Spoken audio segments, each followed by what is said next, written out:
En primer lugar, en estas horas estamos informando de que ante la propuesta que se ha presentado públicamente de eliminar el impuesto de asistencia a la seguridad social, más conocido como IAS, tenemos que decir que hay más de 507.000 pasividades que no pagan IAS.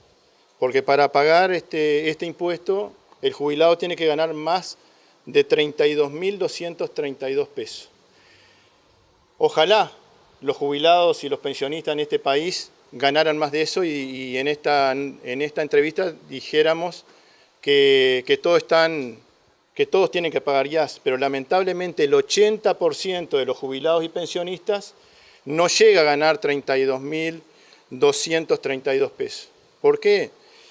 Y bueno, porque todavía hay, por ejemplo, más de 100.000 jubilados que ganan la jubilación mínima.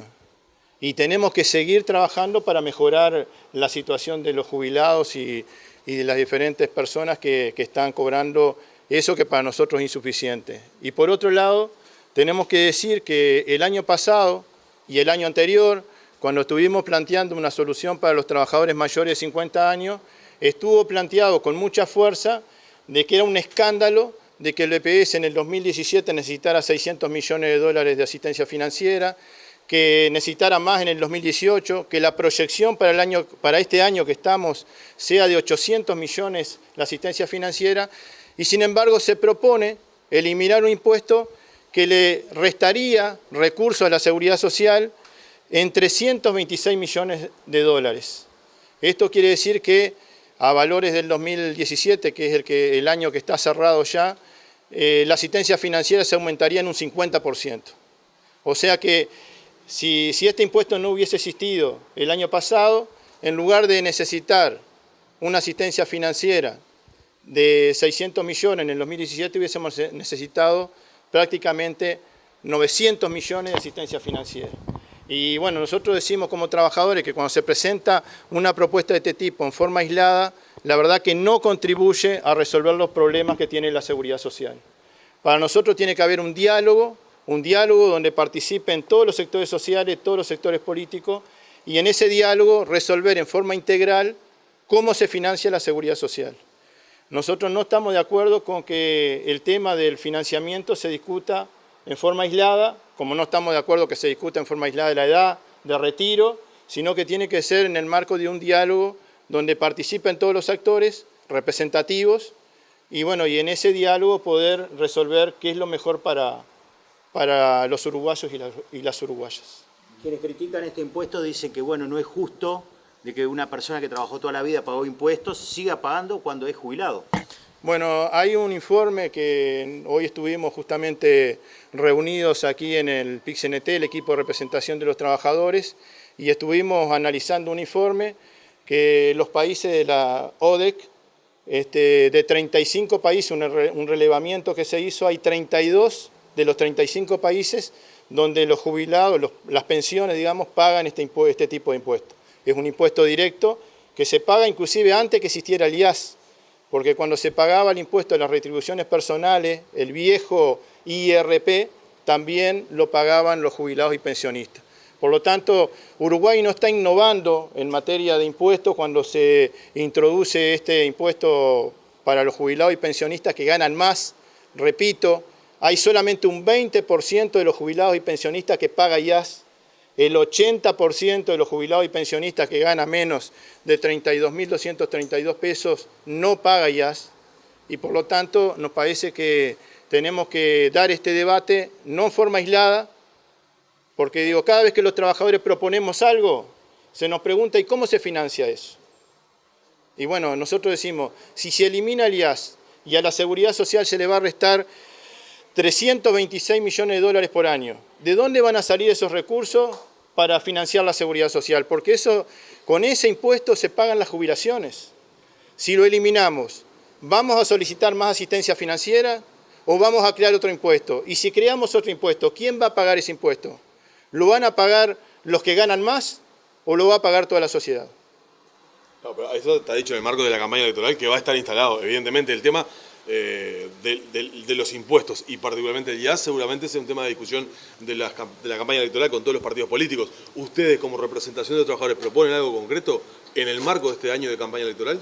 Nosotros proponemos de que, tal como se dijo el año pasado, todos los partidos políticos en el Parlamento, cuando estuvimos discutiendo el tema de los cincuentones y la solución a los cincuentones, coincidieron de que era necesaria una reforma en la seguridad social porque no es posible, porque hay que hablar de la sostenibilidad del sistema. Entonces, en ese debate, donde todos estuvimos de acuerdo prácticamente que había que discutir el tema de la seguridad social, se habló fundamentalmente del financiamiento de la seguridad social. Por eso se dijo que había que postergar la edad de retiro para atacar el tema de la asistencia financiera que recibe el Banco de Previsión Social. Bueno, muy bien.